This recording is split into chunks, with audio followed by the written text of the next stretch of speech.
문제 3번 파트 결산부터 또 이어서 문제를 풀어보도록 하겠습니다. 자, 결산을 하시려면 우리가 프로그램이 두 개가 필요하죠. 어떤 거? 여기 회계관리로 가서 수동 결산은 일반 전표에 그래서 일반 전표 화면을 여시고 몇 월 며칠이요? 12월 31일 수동 결산 화면. 그다음 또 하나 화면이 필요하죠. 결산 자료 입력이라는 화면. 우측 맨 상단에 결산 자료 입력 1월에서 12월 여기에는 자동 결산 내용을 입력하는 거죠. 그래서 화면을 일단 두 개 여시고 자 문제를 보시면 1번 먼저 파악하셔야죠. 수동 결산인지 자동 결산인지. 이거 수동입니까? 자동입니까? 수동이죠. 왜? 자동의 내용이 아니니까 이건 수동 결산입니다. 그러니까 일반 전표 입력 가서 하셔야겠죠. 그 다음 보통 예금이 마이너스다. 여러분 보통 예금은 자산이죠. 그러니까 차변에 있을 겁니다. 이렇게 보통 예금이. 근데 보통 예금이 얼마래요? 마이너스 1735만 4,200원. 여러분 이게 차변에 있어야 되죠. 근데 여러분 자산이잖아요. 보통 예금은. 그러니까 차변에 있는 건데 마이너스래요. 여러분 자산은 아무리 적어도 0이지 마이너스가 되면 안 되죠. 그래서 이걸 0으로 돌려놔야 됩니다. 그러니까 0으로 돌려놓으려면 어떻게 하면 됩니까? 늘리면 되죠. 이렇게 1735만 4,200원 플러스로. 그러면 0이 될 거 아니에요. 이게 합쳐지면 0이 되겠죠. 결론은. 그러니까 아무리 작아도 0이 돼야 되니까 이렇게 돌려놔야죠. 근데 여러분 통장이 마이너스라는 소리는 왜 마이너스일까요? 이유를 알려줬죠. 이건 왜? 마이너스 통장이다. 마이너스 통장이 뭡니까 여러분? 여러분 혹시 마이너스 통장 써보셨나요? 은행에서 뭐 받은 겁니까 여러분? 대출 받은 겁니다. 대출. 그래서 여기도 나오지만 대출이라고 써 있죠. 그러니까 이걸 적정한 계정감으로 다시 바꿔놓습니다. 표현을. 뭡니까? 돈을 빌린 거니까. 차입금이죠. 그래서 차입금. 그 다음에 보통 이런 마이너스 통장은 여기 보지만 대부분 은행들이 다 단기입니다. 길게 안 빌려줍니다. 단기 차입금입니다. 그래서 여러분 혹시 마이너스 통장 쓰신 분들은 1년마다 계속 연장하죠. 그래서 단기 차입금이라고 이름을 대체하는 거죠. 1735만 4,200원. 요 분계를 해줘야 된다는 얘기죠. 그럼 다시 돌아가셔서 일반 전표 입력으로 가셔서 차변에 뭐다? 보통 예금 얼마? 1735만 4,200원. 대변도요. 단기 차입금. 자, 그런데 주의할 거. 여기 거래처 코드 있어야 됩니다. 근데 이 경우는 보통 예금에도 거래처가 들어가야 되고 국민은행 대변에 단기 차입금에도 거래처가 들어가야 됩니다. 해답 발표한 거 보니까 여기 보통 예금에 거래처 코드가 안 걸려 있던데 이거 들어가야 됩니다. 원래 이 부분은 이 경우에는 지금 뭐 해답에 없는 것 같은데 이게 원래 있어야 됩니다. 지금. 그래서 보통 예금, 단기 차입금의 거래처 코드 다 걸리셔야 된다는 거. 그 다음 2번. 2번이 조금 더 어려울 것 같습니다. 여러분 사채 얘기가 나와서 제가 알기로 여러분들이 사채를 조금 취약한 부분 중에 하나라서 그래서 잠시 자 사채 발행에 대한 회계 처리를 잠깐 먼저 윤곽을 사채 발행할 때 어떻게 합니까? 첫째, 대변에 무조건 사채 금액. 이 금액 뭐로 씁니까? 액면가. 두 번째, 사채를 발행한다는 건 돈을 빌리는 거기 때문에 돈이 들어올 겁니다. 그래서 차변 얘기는 주로 돈 얘기가 나올 겁니다. 돈이 들어와야 되니까 빌리기 때문에. 그 다음 대차가 안 맞을 겁니다. 맞는 경우도 있지만 그런 건 시험 문제가 별로 안 되기 때문에 주로 대차가 안 맞기 때문에 차변, 대변 둘 중에 하나가 모자랍니다. 차변이 모자랄 때 뭐라고 합니까? 사채, 할인, 발행, 차금. 만약에 대변이 안 맞으면 이런 이름을 쓰죠. 사채, 할증, 발행, 차금. 이런 이름을 쓸 겁니다. 둘 중에 하나가 나오겠죠. 3번. 그런데 지금은 그 문제가 아니라 이렇게 지나서 이제 이자 갚을 때 얘기죠. 그러면 뭘 해야 되냐? 이자 줄 때 상각을 하셔야 됩니다. 지금 이 문제는 2번 문제는 상각에 대한 얘기죠. 그러면 얘도요. 회계 처리 얘도 순서를 이렇게 머릿속에 윤곽을 그리십시오. 자, 돈이 나가야 됩니다. 돈이 왜 나가야 됩니까? 이자 줘야 되니까. 그러니까 어떤 돈이 나갑니까? 예, 약속된 이자. 뭐로 약속돼 있을까요? 예, 액면 이자가 약속돼 있는 거죠. 예, 액면에 해당하는 이자가 나가야 됩니다. 액면 이자가. 그다음 두 번째가 중요한 거죠. 두 번째가 뭐냐? 이때 예, 할인 발행 차금이나 할증 발행 차금이 상각돼야 됩니다. 이게 사라져야 됩니다. 그러면 어디 가서 사라져야 됩니까? 만약에 발행할 때 차변에 사채 할인 발행 차금이 있었으면 이게 사라지려면 어디 와야 됩니까? 대변에 와야 사라지겠죠. 사채 할인 발행 차금이. 만약에 사채 할증 발행 차금이 있었다면 얘는 대변에 있었으니까 거꾸로 차변에 와야 사라지겠죠. 사채 할증 발행 차금이. 이렇게 사라지겠죠. 그리고 대차가 안 맞을 겁니다. 3번. 그걸 전부 다 몰아서 뭐로 처리하냐? 이자 비용으로. 윤곽을 좀 가지셨어야 아마 회계 처리가 조금 쉬워졌을 겁니다. 그러면 이대로 따라서 해보실까요, 여러분? 자, 돈 나가야 되죠, 지금? 2번 문제 보시면 돈이 얼마 나갑니까? 세 번째 줄에 써있죠? 돈 얼마 나가야 된다고? 여기. 통장에서 줬다 나가야 돼. 얼마가요? 100. 이게 100이래요. 그 다음에요. 두 번째 할인 발행 차금이나 할증 발행 차금이 상각되는데 지금 보니까 할인 발행 차금이었을까? 할증 발행 차금이었을까요? 사채 액면가가 얼마요? 1000만 원. 발행가는 얼마요? 954만 원. 그러니까 여기가 발행할 때 여기가 1000만 원이었다는 소리고요. 여기가 얼마였다는 겁니까? 954만 원. 이 돈이 들어왔다는 겁니다. 요 첫째 줄에 의하시면. 그러니까 3번에 뭐가 생겼을까요, 여러분? 할인 발행 차금이 생겼겠죠. 할인 발행 차금이 생겼을 겁니다. 이쪽에 얘가 생겼겠죠. 얼마가요? 46만 원이 이렇게 있었겠죠. 그러면 지금 하단에선 얘가 사라져야죠. 예. 어떻게 사라집니까? 유효이자율법에 의해서 유효이자율법에 계산해 봤더니 친절하게 금액을 알려줬죠. 얼마라고?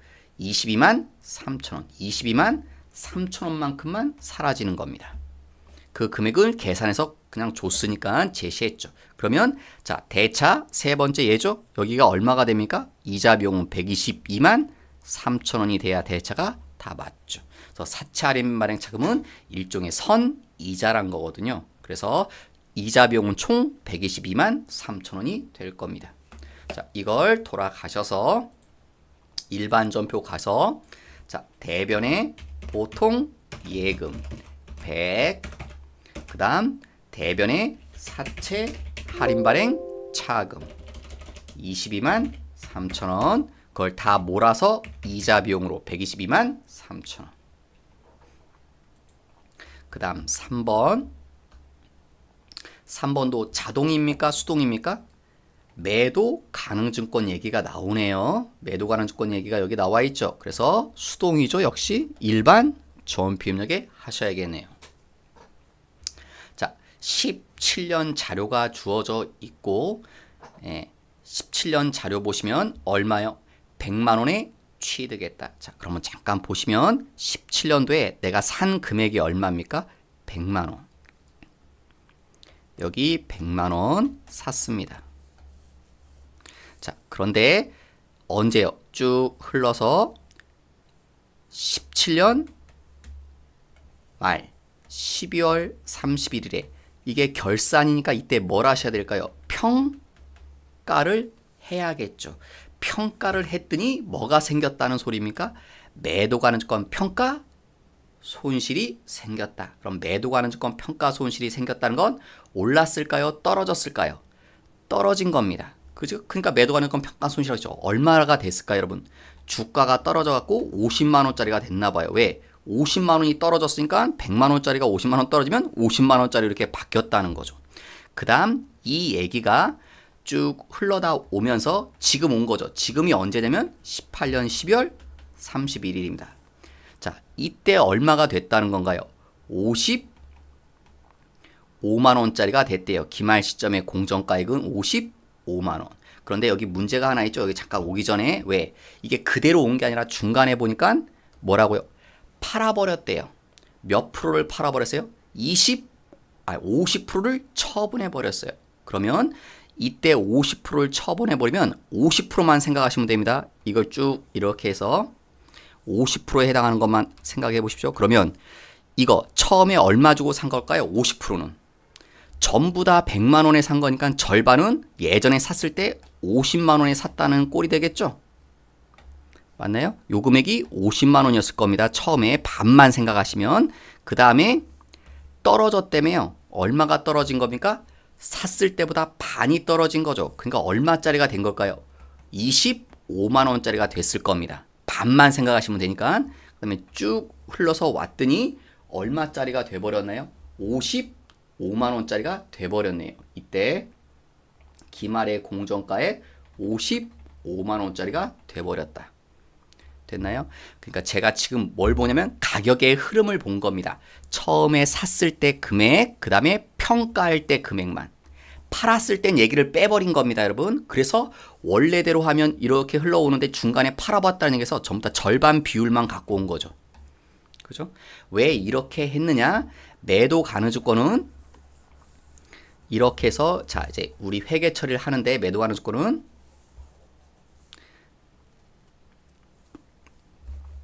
회계 처리 모양새가 처음과 끝을 따져 보셔야 되니까 결국 우리는요 올랐을까요? 떨어졌을까요? 올랐죠. 결론은 왜? 맨 처음에 50만 원에 산 건데 작년에는 25만 원으로 거의 폭락한 거죠. 떨어지만 다시 올해 회복됐잖아요. 그럼 이 상태에서 내가 생각하면 내가 산 주식은 오른 겁니까? 떨어진 겁니까? 올랐죠. 얼마가? 예, 5만 원이 올랐죠. 결국 떨어졌지만 어쩌고저쩌고 오르락내락하면서 결론 지금에 따지면 5만 원이 상승된 겁니다. 그럼 자 분계 자 첫 번째 어떻게 합니까? 매도 가지고 분계 패턴 첫 번째 먼저 윤곽을 따집시오. 결론 올랐습니까? 떨어졌습니까? 이게 결론입니다. 올랐다고요. 예. 그래서 이쪽에 뭐라고요? 매도 가능 증권 뭐요? 평가. 지금 하는 행동이 평가죠. 결산 때니까. 평가 올랐다 떨어졌다? 올랐다. 이익. 그래서 대변에 쓴 겁니다. 얼마? 5만 원이. 예전에 50만 원이었잖아요. 지금 55만 원이 된 거니까 5만 원이 오른 겁니다. 그 다음 두 번째. 작년하고 비교합니다. 직전하고. 직전에 얼마짜리였습니까? 25만 원짜리. 지금 얼마가 된 겁니까? 55만 원. 올랐나요? 떨어졌나요? 직전하고 비교하시면 올랐죠. 예.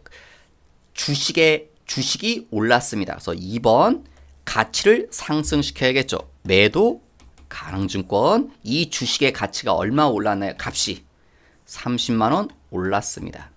자, 세 번째 대차가 안 맞아요. 대차를 맞춥니다. 얼마가 있으면 됩니까? 여기 25만 원이. 얘가 뭡니까? 얘를 뭐라고 쓰냐면 세 번째 이름은 반대평가 이름을 씁니다. 세 번째 이름은 반대평가. 반대평가라는 이름으로 제가 얘기하는 건 원래 이 자리 평가 이름이면 뭐가 돼야 돼요? 매도, 가능주권, 평가, 이익이 돼야 되죠. 대변이니까. 근데 뭘 쓰라고요? 반대. 그러니까 평가 이익의 반대니까 뭘까요? 평가 손실. 그래서 세 번째 이름은 매도 가능주권 평가 손실입니다. 분계 패턴을 이렇게 생각하시는 게 접근하시기가 쉬울 겁니다, 여러분. 원래는 분계 순서가 이런 게 아닌데 저는 이렇게 합니다. 왜? 이게 결론이거든요. 이게. 그래서 결론을 먼저 정하고 나머지를 맞춘 겁니다. 나머지를. 그게 하시는 게 더 편하고 빠르기 때문에 저는 이 방법을 취한 겁니다. 그래서 다른 분들은 이걸 다르게 설명할 수 있습니다. 아마 오리지널로. 근데 오리지널로 설명 들으시면 조금 더 아마 제 생각에 그게 더 어려울 것 같아서 저는 결론을 먼저 정합니다. 결론은 뭐다?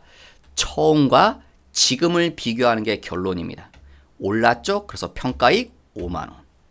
그리고 두 번째는요. 작년하고 비교해봐라. 그게 두 번째 얘기.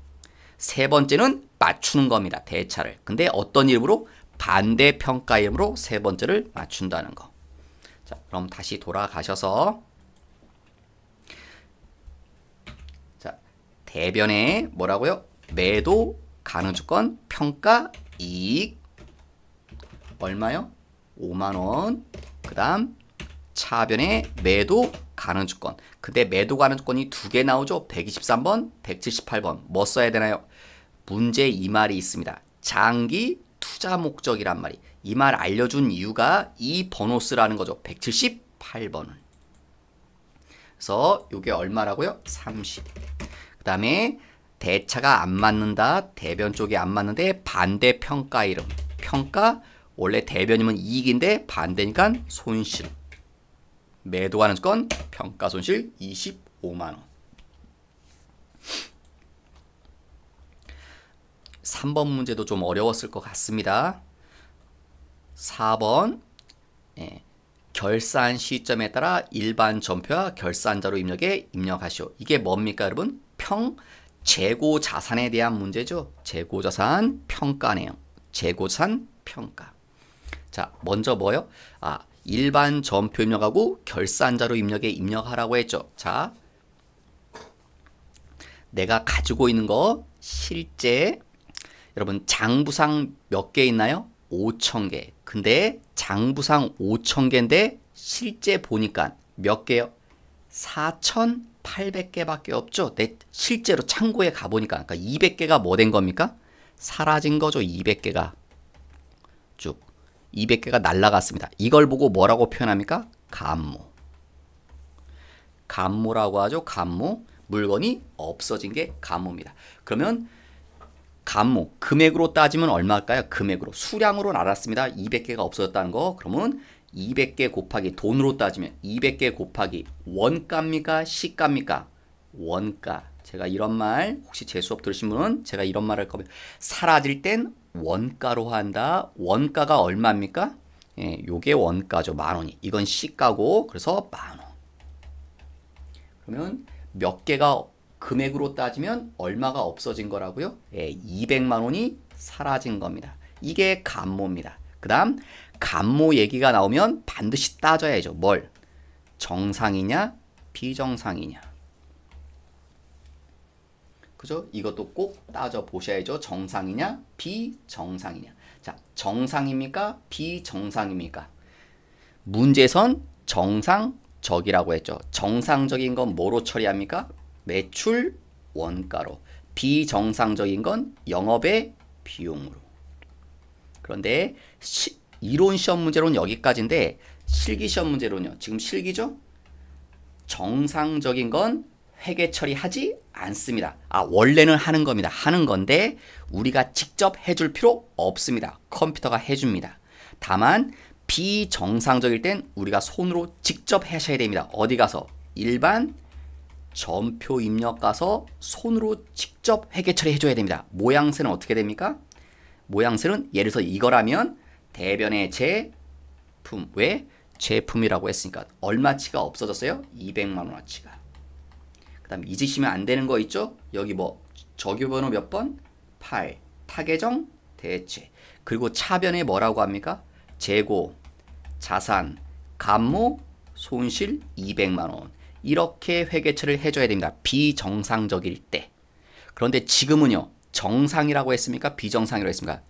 비정상이라고 했습니다. 그러니까 여기에 해당되죠. 그러니까 회계처리 할 필요 있다 없다? 안 합니다. 예, 그러니까 별도로 일반 전표 가서 회계처리할 게 없다는 겁니다. 예, 그러니까 회계처리는 별도로 없고요. 자, 이런 회계처리는 안 한다고요. 비정상이 아니니까. 근데 결산자로 입력 가서는 뭐 해야겠죠? 네, 재고를 입력해야 됩니다. 그런데 여러분 장부에 쓸 때는 사실대로 쓰는 겁니다. 여러분 사실대로 하면 우리 몇 개 있는 겁니까? 예, 여러분 사실대로 하면 우리 4,800개 있는 겁니다. 사실대로. 그러니까 4,800개에 대한 금액을 입력하셔야 됩니다. 얼마짜리요? 얼마짜리 가지고 있는 겁니까? 10,000원짜리 물건을 가지고 있는 거죠. 물론 시가는요. 심말로 팔 때는 11,000원에 팔겠지만 가지고 내가 사올 때 10,000원에 사온 물건이잖아요. 그러니까 10,000원짜리 물건 4,800개입니다. 그럼 돈으로 따지면 얼마일까요, 여러분? 4,800만 원어치 물건은 있는 겁니다. 그래서 이 문제가 나오면 일단 이렇게 합니다. 이 재고산 문제가 나오면 처음부터 이 생각을 하십시오. 처음에 결산 자료 입력에 가서 입력합니다. 뭘 입력합니까? 재고를 입력합니다. 근데 이거는요, 어떻게 입력해야 됩니까? 실제대로 하는 겁니다. 실제 있는 개수대로 입력하시고요.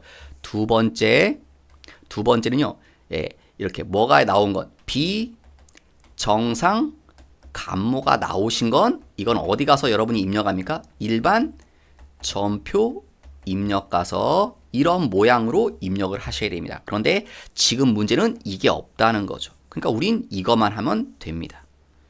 그죠? 그래서 결산자로 입력하셔서 여기서 어디다 입력합니까?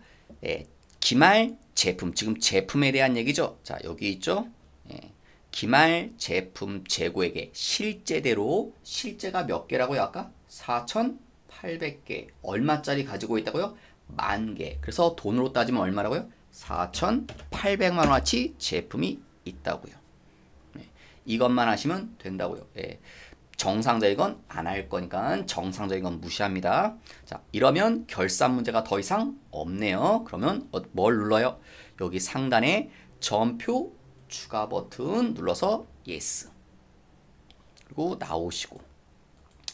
그 다음에 여러분 거 실기하시면 여기 뭐 막 하라고 하죠. 근데 제 생각엔 여기서 끝내셔도 됩니다. 왜? 요 문제가 없어가지고. 여러분 보시면 뭐 제조 원가 명세서 들어갔다, 손익 들어갔다, 뭐 이런 거 있잖아요. 배우셨을 때. 근데 지금은 요 이익잉여금 처분계산서가 없어서 아마 시험이라면 지금 추가 버튼 누르고 끝내셔도 크게 상관은 없을 것 같습니다. 채점에서 답 맞추는 데는 지장이 없기 때문에. 문제 4번 파트. 문제 4번 원천 징수랑 관련된 문제. 자, 어디로 가야 됩니까? 여기 원천 징수 메뉴로 가셔서 다음 자료에 의해서 1번 뭘 하라고요? 사원 등록 중 부양가족 명세서를 작성해라. 자, 부양가족 명세. 그러면 잠깐 여기 화면에 오시면 사원 등록 있죠? 오셔서 누구요? 박신우 씨 있죠? 자, 뭘 작성하라고요? 이거. 옆에 보면 두 번째 탭, 부양가족 명세 탭 눌러서 작성하라고.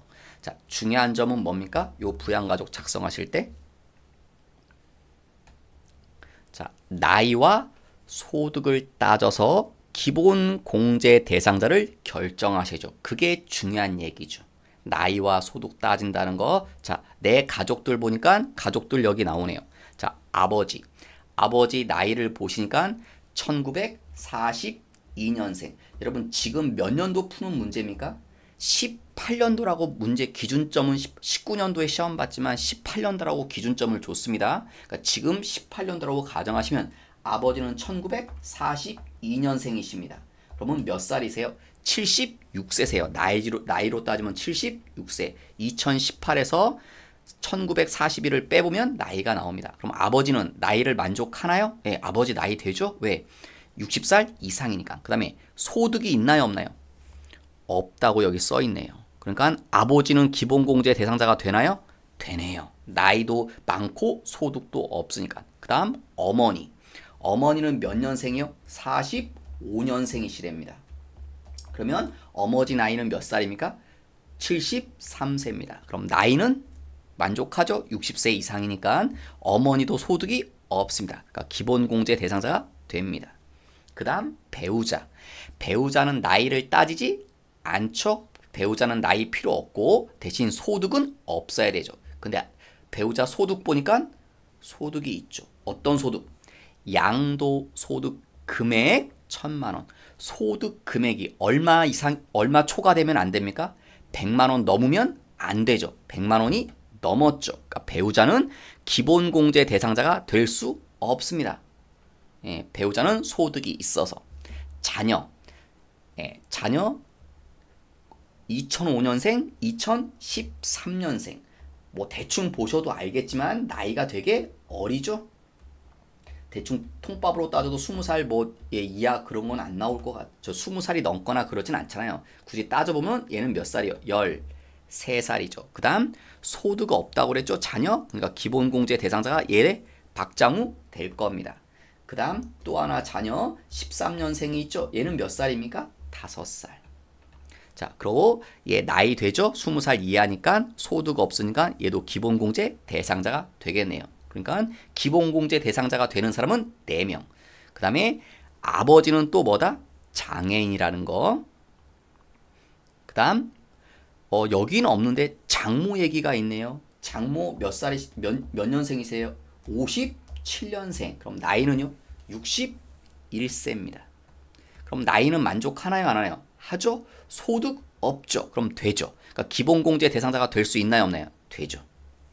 그죠? 다만 뭐요? 같이 안 산대요. 가족관계 증명서 보니까 여기 보니까 같이 안 사나 봐요. 같이 안 살지만 생계를 같이 한다. 생계를 같이 한다는 건 장모님을 우리가 뭐 이제 생활비를 대준다 뭐 그런 의미죠. 그러니까 장모님도 기본공제 대상자가 될 수 있습니다. 같이 안 살아도 나이와 소득 조건을 다 만족했기 때문에 자 그러면 검토할 건 다 검토가 된 것 같습니다. 이 자료를 가지고 입력해 볼게요. 자 내려오셔서 자, 누구부터 입력합니까? 순서대로 아버지부터. 아버지 여기 나오죠. 아버지는 직계 존속이죠. 1번 아버지 성함 박광순. 주민번호 아버지 아시죠?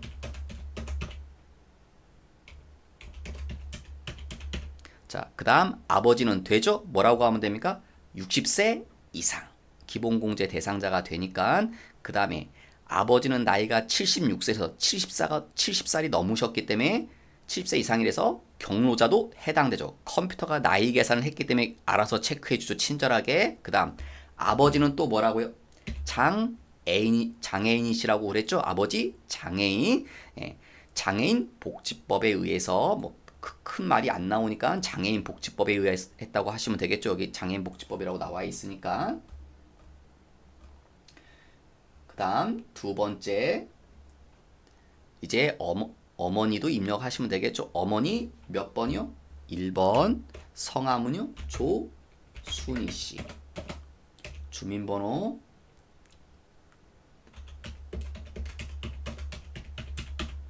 그 다음 어머니도 역시 뭐예요? 경로자시죠. 70살이 넘으셨으니까 장애인은 아니시고 지나가시면 되겠네요. 그 다음 배우자는 3번 누구요?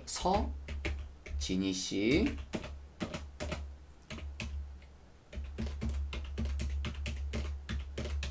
자, 배우자는 기본 공제 대상자가 되지 않죠. 소득이 있어서. 그래서 뭐로 해야 됩니까? 이 자리가 제일 중요한 겁니다. 여기 기본 공제 자리가. 그럼 뒤에는 다 안 되겠죠? 그 다음 자녀 4번 박장우.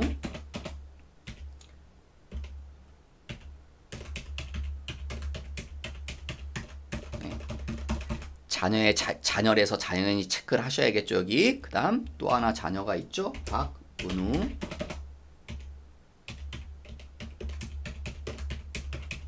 역시 자녀의 체크 되셔야 되고 그 다음 마지막 하나 있어. 장모님은 어디입니까? 여기죠. 2번 배우자 내 아내의 직계 존속이죠. 그래서 2번으로 장모님.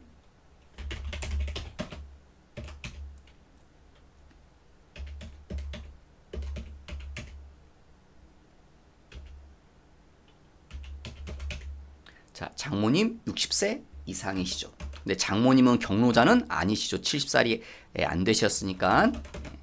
그러면 기본공제 대상자는 저기 해서 가족관계 다 입력을 했네요.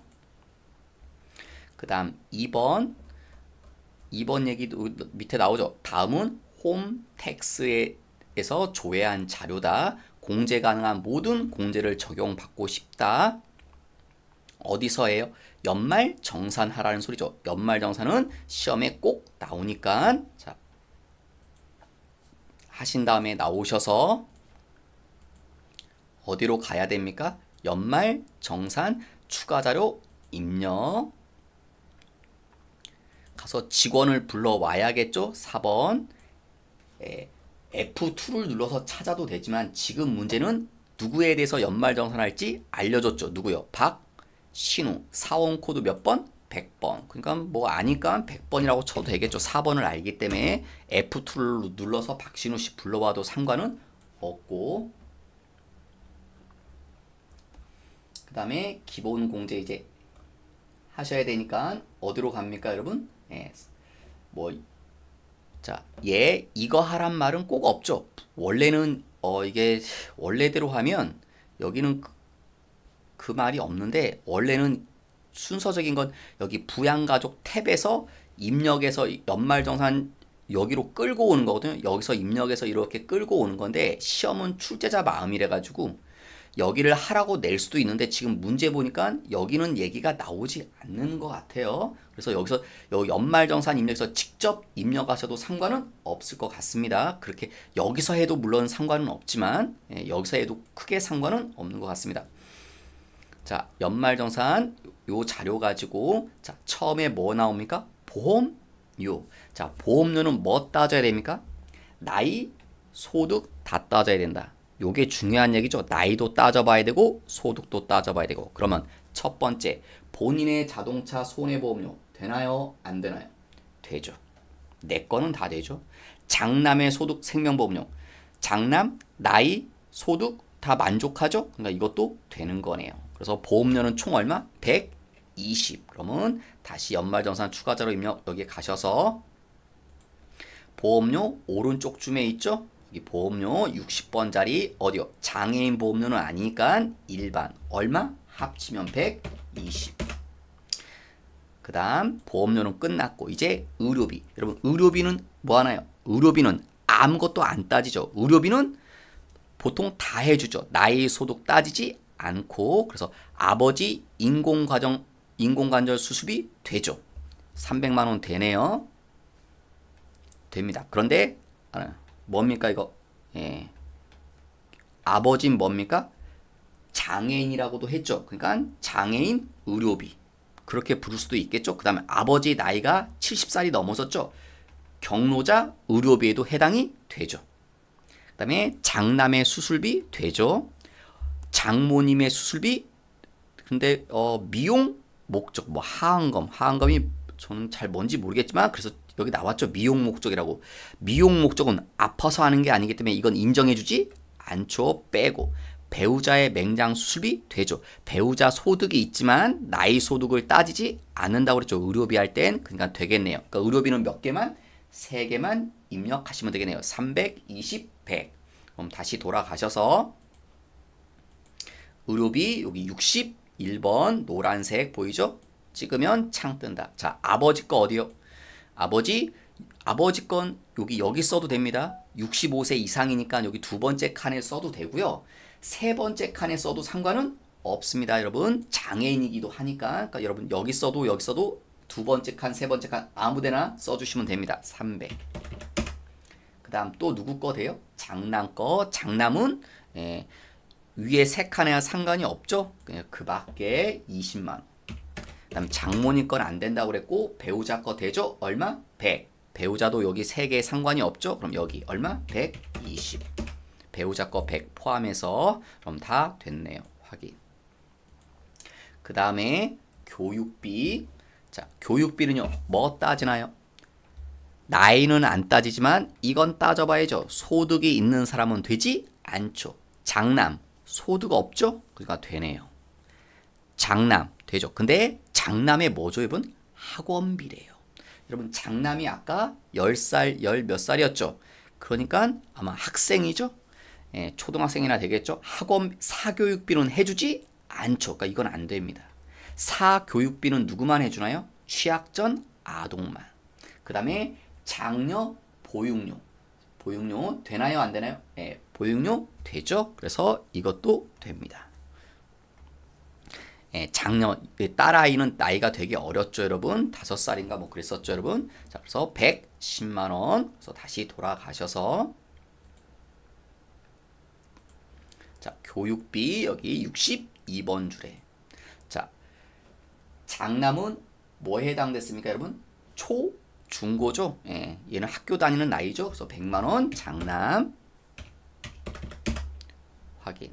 그 다음에 장녀는요. 딸은 나이가 5살인가 그랬죠. 취약 전 아동에 해당되겠네요. 여기다가 윗줄 칸에 10만원.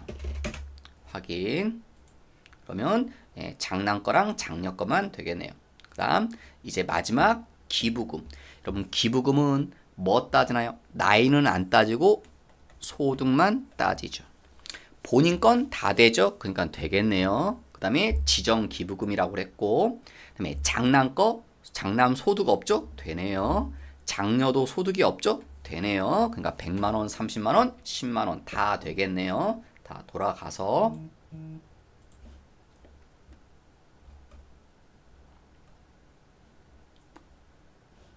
자, 여기 63번의 기부금 오른쪽에 있죠?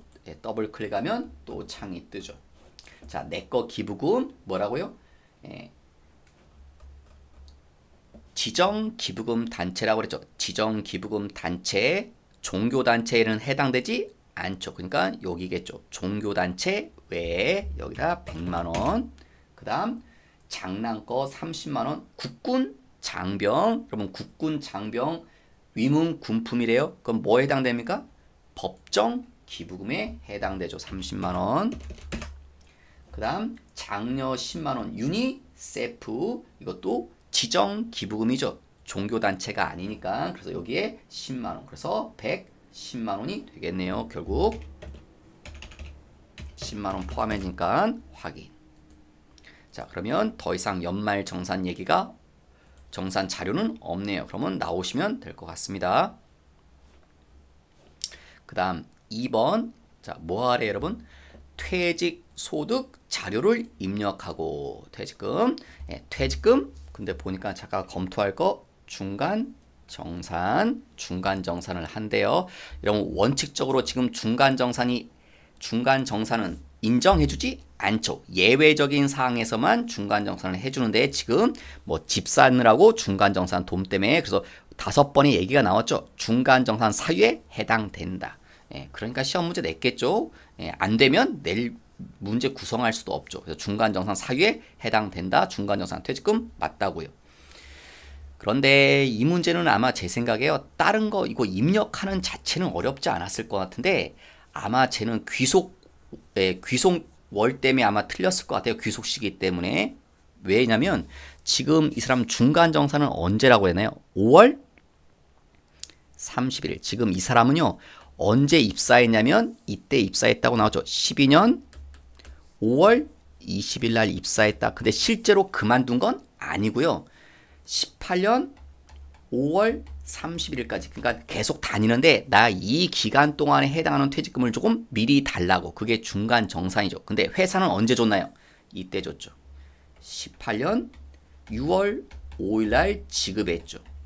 여기까지 부분에 대해서 이날 바로 주면 좋지만 시기가 좀 걸려서 이날 돈 줬다. 왜 이 말을 하냐면요. 이게 귀속 시기 때문에 그래요. 귀속 시기가요. 이게 만약에 무슨 정산입니까? 중간 정산이죠, 지금. 그러면 귀속 시기가 언제가 될 것 같습니까, 여러분? 18년 5월 30일이 아닙니다. 언제입니까? 이날이 아니라 이날입니다. 18년 6월 5일입니다. 실제로 뭐한 날? 준 날이 중간 정산은 귀속 시기가 됩니다. 만약에 이게 중간 정산이 아니고요. 여러분 진짜 이 사람이 퇴사했어요. 실제 퇴사했어요. 그러면 여러분 퇴사하면 진짜 퇴직금 줘야 되죠. 그러면 실제 퇴사를 만약에 18년 5월 30일이라 했다. 그러면 귀속 시기는요. 이날이 되는 겁니다. 돈은 늦게 줘도 이날이 되는 겁니다. 이거 왜 그러냐면요.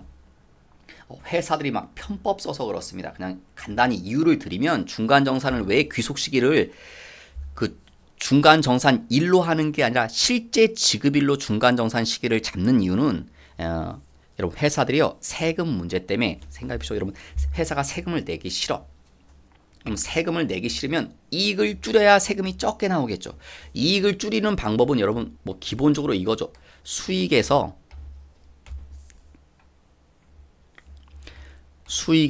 비용을 빼면 이익이 나오죠. 이익이 당연히 줄면 세금은 줄어들 겁니다. 당연히. 그러면 근데요. 현실적으로 여러분 뭐 회사 다니시면 알겠지만 요 수익을 갖고 조작하기는 조금 힘들죠. 그러니까 이제 뭐 그러면 안 되는데 얘를 많이 가지고 장난치죠. 뭐를? 비용을 가지고. 비용을 어떻게 하면 될까요? 늘립니다. 가짜로 이래서 비용을 늘려요. 그럼 이익은 당연히 어떻게 될까요, 여러분? 줄어듭니다. 근데 비용을 이런 식으로 늘리는 건 한계가 있거든요. 뭐 예를 들어서 여러분 직원이 밥 먹으면 뭐라고 합니까? 복리 후생비라고 하죠.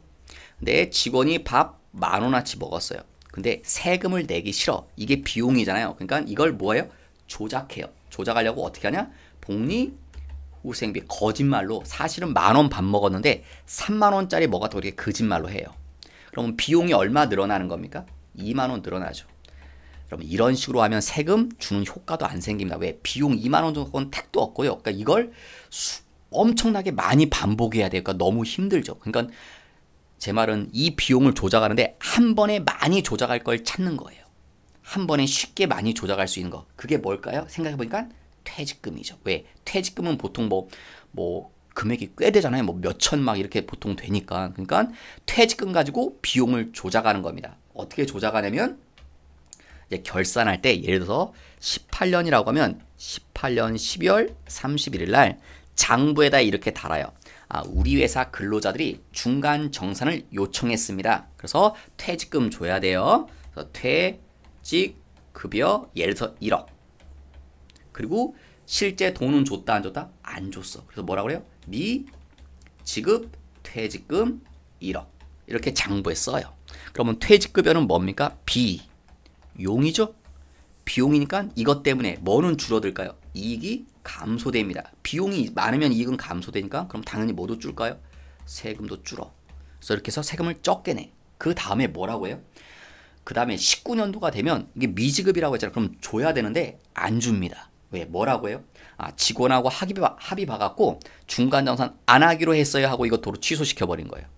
그러니까 18년도에 세금을 줄여놓고 그냥 서류상으로만 이렇게 장난을 친다는 거죠. 그래서 국가에서는요, 중간 정산은 실제로 돈을 줘야 된다는 거예요. 그러니까 니네가 장부에 이렇게 쓰고 싶으면 여기가 미지급이 아니라 실제 돈 얘기를 써야 된다는 거예요. 그래야 저걸 퇴직금이라고 비용으로 인정을 해주겠다는 거예요. 실제로 줘야만. 근데 그게 차이점이에요. 그러니까 중간 정산은 실제로 줘야 됩니다. 그냥 다시 정리하시면 중간 정산은요, 귀속 시기가 언제다? 실제 지급일입니다. 실제 지급일이 귀속 시기고요. 실제로 뭐하면 퇴사했을 때는 귀속 시기는 퇴사일입니다. 요게 차이점입니다.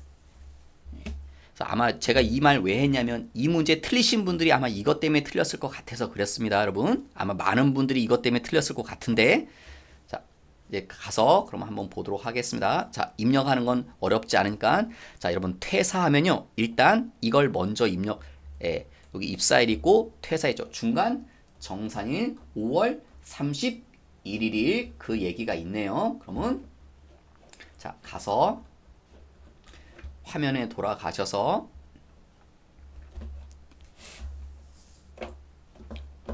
사원 등록에 가서 이게 먼저 하실 일입니다. 누구요? 백일홍 씨를 선택하시고, 자 밑으로 내려가야 됩니다. 밑으로 내려가시면 여기 당구장 표시에 뭐 있죠? 퇴직금 중간 정산일 입력하는 거 있죠? 정산 2번. 정산일 시작점. 정산일 시작점은 언제입니까? 당연히 입사일부터 이때까지 퇴직금 정산해달라고. 이때까지 18년 5월 30일까지. 그래서 시작점은 2012년 5월 20일부터 정산일은 언제까지요? 18년 5월 31일까지. 그걸 언제 준다고요? 18년 6월 5일날 줬다며요. 실제 지급일자는. 이걸 먼저 입력해 주시고 나옵니다. 나와서 두 번째 어디를 가냐면 여기 이제 퇴직금 주는 자료, 여기 퇴직소득 자료 입력, 오른쪽에 상단에 메뉴 보이죠? 퇴직소득 자료 입력에 가서 여기요. 귀속어를 몇 월로 하면 안 돼요? 5월로 하시면 안 돼요. 왜? 5월 30일이라고 해서 이날로 하면 안 된다고요. 아까 퇴직금 중간정산은 언제라고요? 지급일. 이게 귀속 시기다. 그래서 아마 여기 틀린 분이 여기 5월로 들어가서 저기 했을 확률이 높아서 그렇습니다. 여러분 여기를 6월로 들어갔어야 된다고요. 그 다음 백일홍, 아마 여기 지급 연월이라고 써있어 그렇게 들어갔을 텐데 여기 귀속 시기가 5월로 되시면 안 돼요. 6월로 되셔야지 반드시. 컴퓨터가 알아서 해주긴 해주지만. 자, 그 다음에 중간 지급하는 금액들 나오실 때, 자, 퇴직금 얼마 줬다고 나옵니까? 여기 5천만 원. 그래서 여기 과세 퇴직 급여 5천만 원 쓰시면 예, 다 끝났죠, 이거. 그럼 세금은 알아서 계산해 주니까. 여러분 여기 혹시 여기 중간 지급 등의 중간 지급이니까 여기 뭐 이렇게 기재돼야 되는 거 아니세요? 이렇게 생각하시는 분이 있는데 여기입니다. 여기는 언제 나중에 여기는 언제 쓰는 거냐면 여러분 이분이 나중에 뭐 할까 여러분 실제로 퇴사하겠죠. 언젠간 실제로 퇴사하면 지금 이 여기에 썼던 내용을 여기에 쓰는 겁니다. 왼쪽에 중간 지급하고 실제로 퇴사하면 또 퇴직금 받아갈 거 아니에요. 그걸 오른쪽에 또 써주고. 그러니까 이건 나중에 실제로 퇴사할 때 중간 정산한 부분이 있을 때 기재하는 겁니다. 지금 중간 정산할 때 여기다 쓰는 게 아니라 그래서 오른쪽에 나오는 게 맞는 겁니다, 여러분. 그러면 다 되셨네요. 나오시고. 그 다음에 이거 아마 해답 보니까 아마 누가 이의제기를 그렇게 한 것 같아요. 이의제기를 뭐 보니까 무슨 이의제기를 했냐면 여기 왔을 때 아마 요거 작성해야 되느냐 안 해야 되나 퇴직 소득 원천징수 영수증을 작성해야 됩니까 안 해야 됩니까 이거는데 당연히 작성해야 되죠. 하는데 아마 문제 요구상에 퇴직 소득 원천징수 영수증을 작성하시고 그런 문제지에 지금 써 있지 않죠. 그래서 안 해도 된다고 아마 이렇게 그래서 발표를 한 것 같습니다. 퇴직 소득 자료 입력을 하면 근데 여러분은 연습하실 때 그렇게 습관을 들이세요. 그냥 뭐 퇴직 소득 자료 입력을 하고 나오시면 그냥 여기 나오면 바로 퇴직 소득 원천징수 영수증을 들어가신다는 거 그냥 습관적으로 하는 거 어렵지 않기 때문에 그냥 들어가서 나오기만 합니다. 들어가서 지급 연월이 몇 월이요? 6월 달에 줬다며요. 6월.